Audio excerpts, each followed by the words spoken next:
परिचय। अंकिता, तुम्हें पता है विकास जैविक जनसमूहों की आनुवांशिक अभिलक्षणों में अनुक्रमिक पीढ़ियों में होने वाला कोई भी परिवर्तन होता है। हाँ, तथा विविधता सजीवों में सामान्य अभिलक्षणों से अलग विकसित होने वाली संरचनात्मक, कार्यात्मक या व्यवहारात्मक परिवर्तन होती है। आओ, अपने इस अध्याय में हम आनुवंशिकता तथा विकास के बारे में विस्तार से चर्चा करें। उद्देश्य।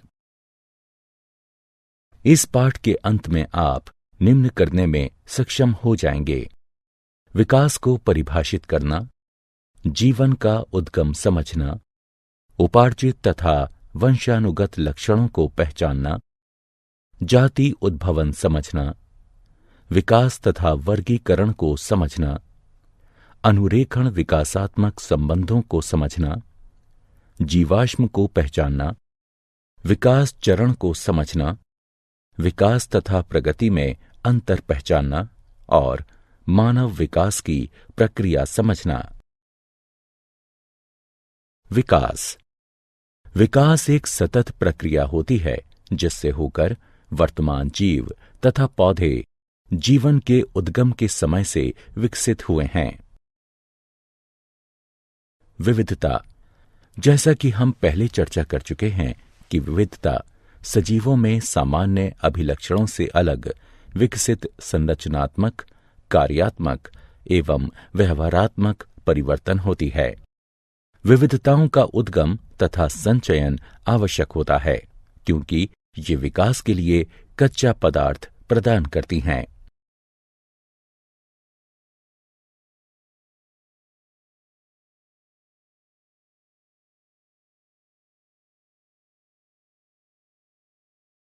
विविधताओं के प्रकार। विविधता आनुवंशिक या गैर आनुवंशिक हो सकती है। आनुवंशिक विविधता विकास में प्रतिभागिता करती है, जबकि गैर आनुवंशिक विविधता विकास में प्रतिभागिता नहीं करती है। कोशिकाओं की प्रवृत्ति के आधार पर जहां ये विविधता उत्पन्न होती है, दो प्रकार की विविधताएं होती हैं: सोमेटोजेनिक विविधता या उपार्जित लक्षण, भ्रूणीय या ब्लेस्टोजेनिक विविधता। सोमेटोजेनिक विविधता वे विविधताएं होती हैं जो किसी जीव की आयु के दौरान किसी भी समय जीव की दैहिक कोशिकाओं तक ही सीमित होती हैं तथा ये विविधता जीव के साथ ही मृत हो जाती है एवं ये गैर आनुवंशिक होती हैं। ऐसी विविधताएं जीवों के जीन में पाई जाती हैं। ये या तो पहले से ही उनके पूर्वजों में उपस्थित होती हैं या समय के साथ उत्पन्न हो सकती हैं। ये विविधताएं आनुवंशिक होती हैं तथा विकास के लिए कच्चे पदार्थ का निर्माण करती हैं।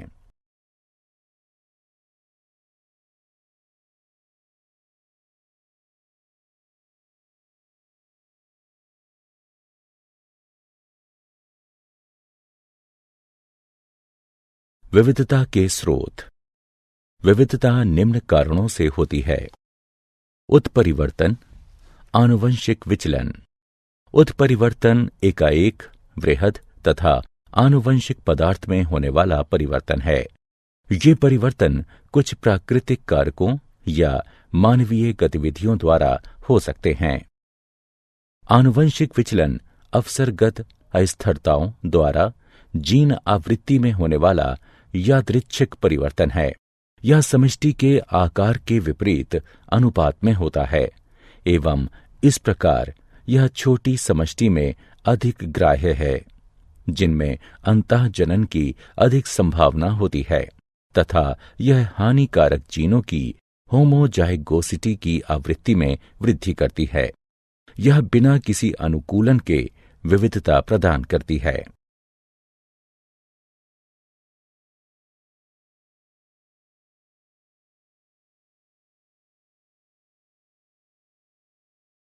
जीवन की उत्पत्ति।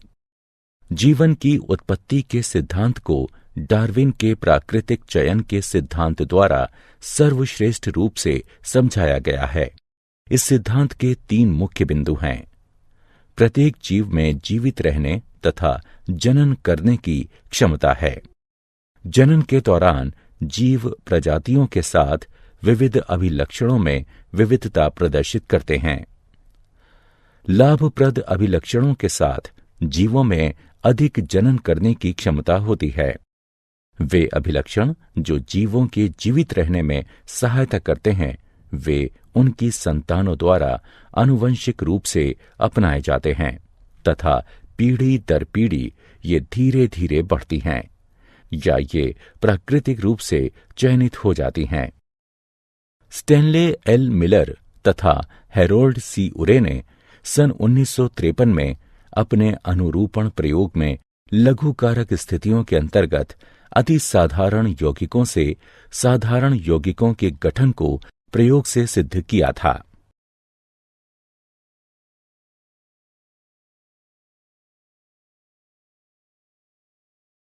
उपार्जित तथा वंशानुगत लक्षण। आनुवंशिक अभिलक्षण वे होते हैं जो जनन कोशिकाओं में डीएनए द्वारा नियंत्रित होते हैं तथा एक पीढ़ी से दूसरी पीढ़ी में स्थानांतरित होते हैं। इन अभिलक्षणों में किसी भी परिवर्तन का परिणाम विविधता होती है। उपार्जित अभिलक्षण वे होते हैं जो किसी जीव द्वारा उसके जीवन में उपार्जित किए जाते हैं तथा ये डीएनए में कोई भी परिवर्तन नहीं लाते हैं तथा इस प्रकार अगली पीढ़ी में किसी भी प्रकार से स्थानांतरित नहीं होते हैं। जाति उद्भव। जीव उद्भव नई प्रजातियों के बनने की प्रक्रिया है। जब भौगोलिक रूप से एकाकी सदस्यों के मध्य विविधता उत्पन्न हो जाती है, जिनके कारण से जनन वियोजन होता है, जहां कुछ प्रजातियां एक दूसरे के साथ जनन नहीं करती हैं।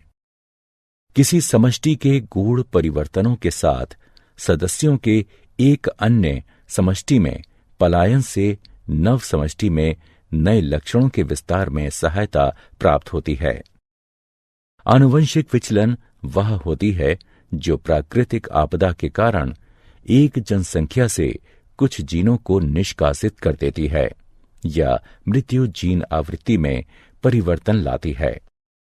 विविधता तब भी संकलित हो सकती हैं जब डीएनए प्रतिछवि तंत्र में अशुद्धियां उत्पन्न हो जाती हैं। गुणसूत्र संख्या में परिवर्तन से भी 2 उपसमूहों में भयंकर अंतर उत्पन्न हो सकते हैं। यौन जनन से भी विविधता उत्पन्न होती है। भौगोलिक अवरोधक अथवा भौगोलिक वियोजन यथा नदी या पर्वतों का समष्टि के 2 उपसमूहों के मध्य अंतरागमन जीन प्रवाह के स्तर में कमी लाता है। जनन वियोजन 2 उपसमूहों के मध्य उत्पन्न होता है, जिसका अर्थ है 2 उपसमूह वे लक्षण विकसित कर लेते हैं जो उन्हें एक दूसरे के साथ सहचारी नहीं होने देते। विकास तथा वर्गीकरण। जीवों के मध्य समानताएं हमें उन्हें समूहीकृत करने की अनुमति प्रदान करती हैं। जितने अधिक अभिलक्षण उनमें आम होंगे, उतने ही अधिक वे संबंधित होंगे।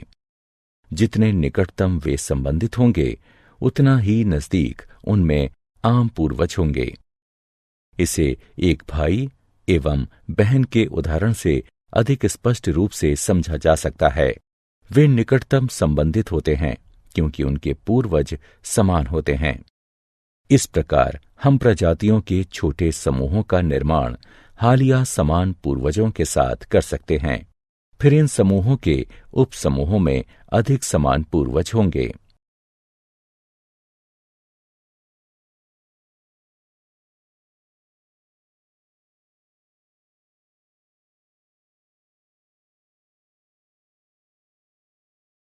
विकासात्मक संबंधों का अनुरेखण। विविध जैविक अध्ययन हमें बतलाते हैं कि अपने उद्भव के बाद से ही जीव अपने नए रूपों में विकसित होने के लिए अपनी संरचनाओं में विविध परिवर्तनों से होकर गुजर रहे हैं। विभिन्न प्रकार के जीवों में कुछ समान प्रकार की विशिष्टताएं विकास के पक्ष में प्रमाण प्रस्तुत करती हैं, क्योंकि उन्हें एक समान पूर्वज से विकसित हुआ माना जा सकता है। कुछ महत्वपूर्ण स्रोत जो जैव विकास के लिए प्रमाण प्रस्तुत करते हैं वे हैं समजात अंग, समरूप अंग। समजात अंग वे अंग होते हैं जिनकी मूल संरचना समान होती है, लेकिन कार्य भिन्न होते हैं। उदाहरण, एक मेढक, पक्षी तथा पुरुष का अग्रबाहु। यह हड्डी की एक ही मूल संकल्पना पर निर्मित होते हैं, किंतु इनके कार्य भिन्न होते हैं, यथा कूदना, उड़ना तथा पकड़ना। समरूप अंग वे अंग होते हैं जिनकी मूल संरचना तो भिन्न होती है, किंतु उनके कार्य समान होते हैं। उदाहरण, कीटों तथा पक्षियों के पंखों की संरचना भिन्न होती है, किंतु वे उड़ने का ही कार्य करते हैं। जीवाश्म। अतीत में रहने वाले मृत पशुओं या पौधों के अवशेषों को जीवाश्म के रूप में जाना जाता है। एमोनाइट यानी अक्षय रुख, नाइटिया यानी मछली तथा राजासुर यानी डायनासोर जीवाश्मों के कुछ उदाहरण हैं। यदि हम मिट्टी को खोदते हैं तथा जीवाश्म को खोजना आरंभ करते हैं तो हम पाते हैं कि सतह के निकट उन जीवाश्मों की तुलना में नए जीवाश्म मिलते हैं जो हमें गहरी सतह में जाकर प्राप्त होते हैं। चलिए हम अब 100 मिलियन पूर्व से आरंभ करते हैं। कुछ अकशेरुक सागर तट पर मारे गए तथा रेत में दफन हो गए और रेत एकत्र होती गई तथा दाब के चलते रेतीले पत्थर बनते गए। लाखों वर्ष उपरांत एक क्षेत्र में रहने वाले डायनासोर मर गए तथा उनके शरीर मिट्टी में दब गए। यह मिट्टी चट्टानों में परिवर्तित हो गई। चट्टानों में पहले से ही अकशेरुकियों के जीवाश्म थे। इसके और कई लाखों वर्ष उपरांत अश्व जैसे जीवों के शरीर उस क्षेत्र में चट्टानों में दबकर पहले से बनी इन चट्टानों पर जीवाश्म बन गए। कई वर्ष उपरांत क्षरण अथवा जल प्रवाह के द्वारा कुछ चट्टानें हटीं तथा अश्वनुमा जीवाश्मों का पता चला।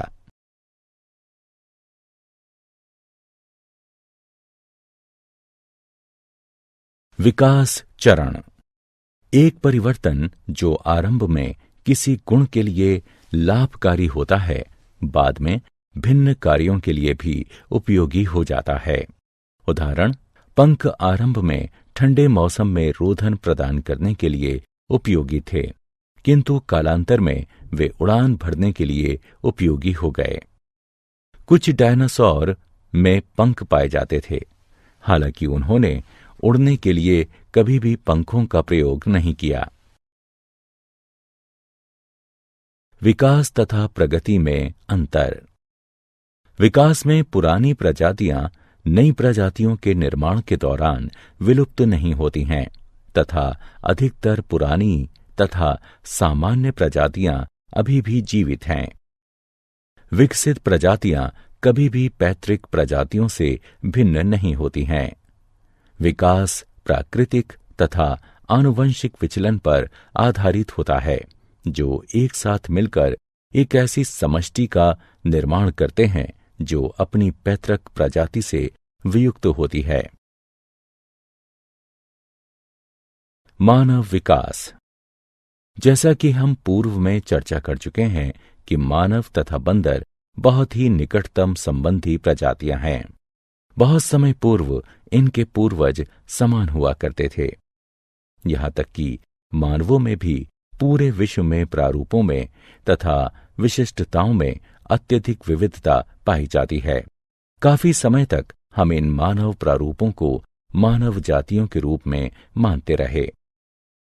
टाइम डेटिंग के आधार पर जीवाश्मों के अध्ययन तथा डीएनए अनुक्रम को संलग्न कर आणविक जाति वृत्त के आधार पर अब यह स्पष्ट हो गया है कि सभी मानव जाति एक ही होमो सेपियंस से संबंधित हैं।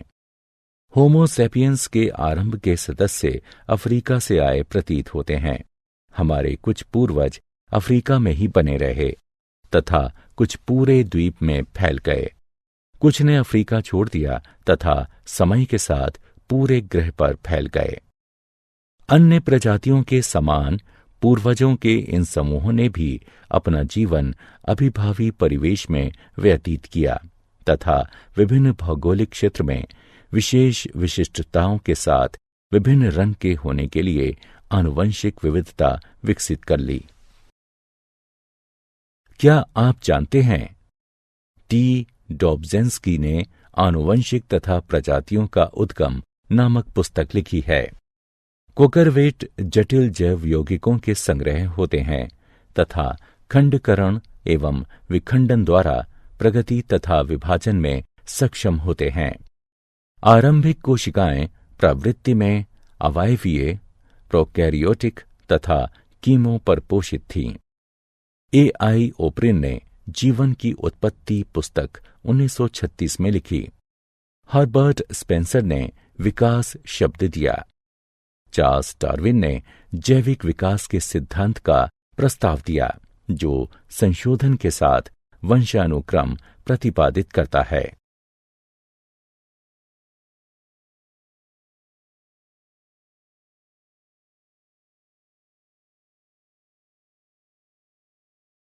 लिनार्डो दा विंसी को भूविज्ञान का जनक के रूप में भी जाना जाता है।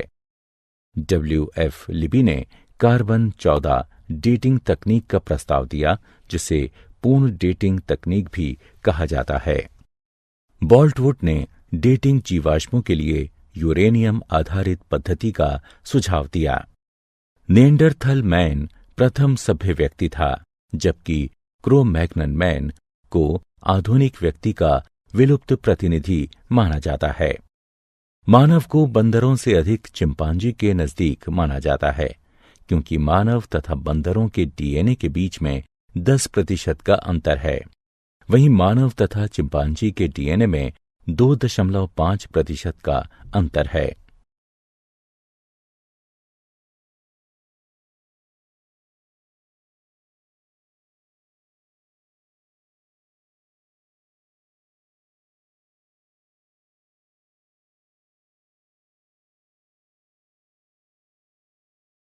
सारांश। आइए हमने जो कुछ सीखा है उसे संक्षेप में दोहराएं। विविधताओं के मुख्य स्रोत हैं उत्परिवर्तन, जीनों का पुनर्संयोजन, आनुवंशिक विचलन आदि। उत्परिवर्तन आनुवंशिक पदार्थ में एकाएक वृहद तथा आनुवंशिक परिवर्तन होते हैं। उत्परिवर्तन एक विकासात्मक कारक के रूप में कार्य करता है तथा समष्टि में विविधताओं का निर्माण करता है एवं उसे बनाए रखता है। प्राकृतिक चयन विभिन्न जनन के माध्यम से संचालित होता है, जिसकी वजह से कुछ लाभकारी आनुवंशिक विविधताएं समष्टि के अधिक से अधिक सदस्यों के बीच फैल जाती हैं। यह उनकी जीन आवृत्ति में वृद्धि करती हैं। आनुवंशिक विचलन पैतृक आवृत्ति में यादृच्छिक परिवर्तन होता है, जो अचानक उतार चढ़ाव से उत्पन्न होता है। आनुवंशिक विचलन कुछ विशिष्टताओं की आवृत्ति में वृद्धि करता है, जिनमें कुछ उत्तरजीविता लाभदायक होते हैं।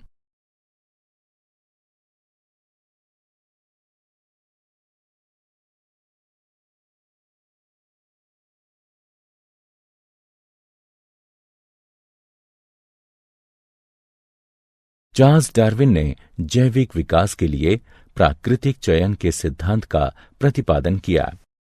उन्होंने प्रतिपादित किया कि केवल उपयोगी निरंतर विविधता ही विकास में सहायता करते हैं तथा प्राकृतिक चयन एक मिश्रित समष्टि से सर्वश्रेष्ठ अनुकूलित प्राणियों का चयन करता है।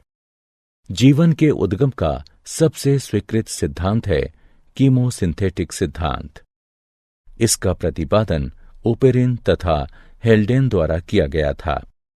यह बताता है कि जल में प्राचीन जीवन की उत्पत्ति 4.2 बिलियन वर्ष पूर्व आदि काल में रासायनिक विकास द्वारा पृथ्वी के पर्यावरण में कमी के साथ हुई। इसे प्रयोग द्वारा मिलर तथा उरे द्वारा समर्थन प्राप्त हुआ। जाति उद्भवन में निवर्तमान प्रजातियों से नई प्रजातियों के उद्गम सम्मिलित हैं।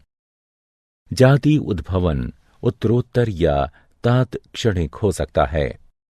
उत्तरोत्तर जाति उद्भवन विस्थानिक अथवा पृथक प्राणी समूह हो सकता है, जबकि तात्क्षणिक जाति उद्भव उत्परिवर्तन के द्वारा होता है।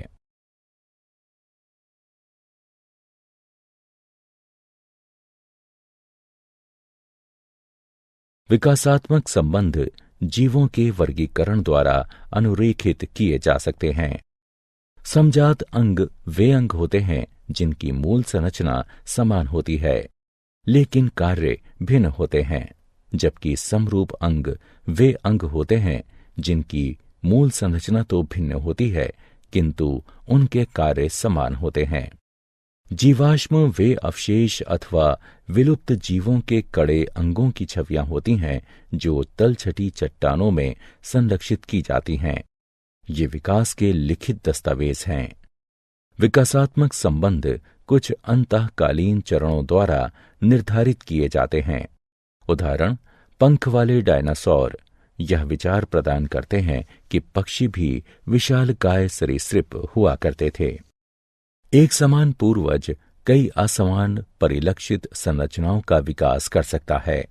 उदाहरण, पत्ता गोभी, फूल गोभी, कोहला अरबी, काले, ब्रोकली आदि जंगली पत्ता गोभी के पौधे से।